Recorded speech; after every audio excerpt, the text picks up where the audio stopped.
Well, that's the story of this year's budget. Critics say too many promises, little progress to show for it. We've decided to investigate claims by both sides by digging into the records. 5 big budget promises in the last 6 years. How far have they been delivered? How are the government's flagship initiatives performing?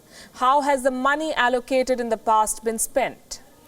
The first big promise that we want to take up is the promise of smart cities. The government launched the Smart Cities mission in 2015. 100 cities were selected as part of this.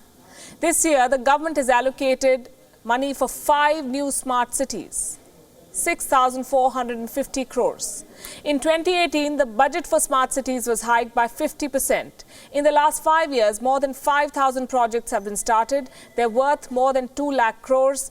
But is the project really working? Critics say that the progress has been slow. The government is falling behind on targets. Are the funds being used? A report last year claimed that barely 7 to 20% of central assistance has been used for smart cities. Second big promise, airports. In this budget, 100 new airports have been promised by 2024. The plan is not new and it's important for developing the aviation sector and infrastructure. It's a good sector to focus on, I must say. India's aviation sector has a lot of promise.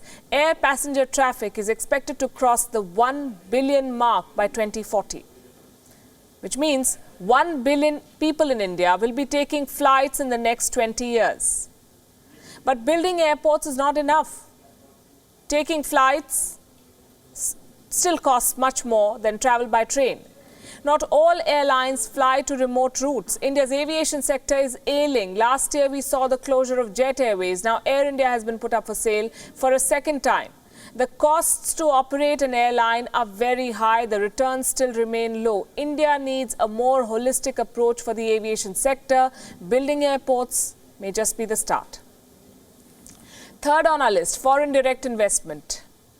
What about FDI? The government says that foreign direct investment has increased to $284 billion in the last 5 years. In 2019, India was among the top 10 recipients of FDI. This was at a time when the global FDI picture remained poor.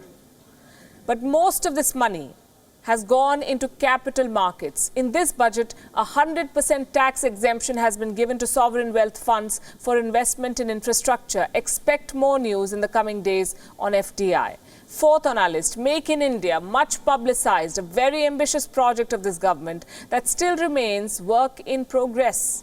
Manufacturing contributes just under 15% of India's GDP. In the last financial year, FDI in manufacturing was around $8 billion. With a ballooning young workforce, India needs to focus more seriously on manufacturing and skilling. Make in India, despite the push from the very top, is yet to make a difference.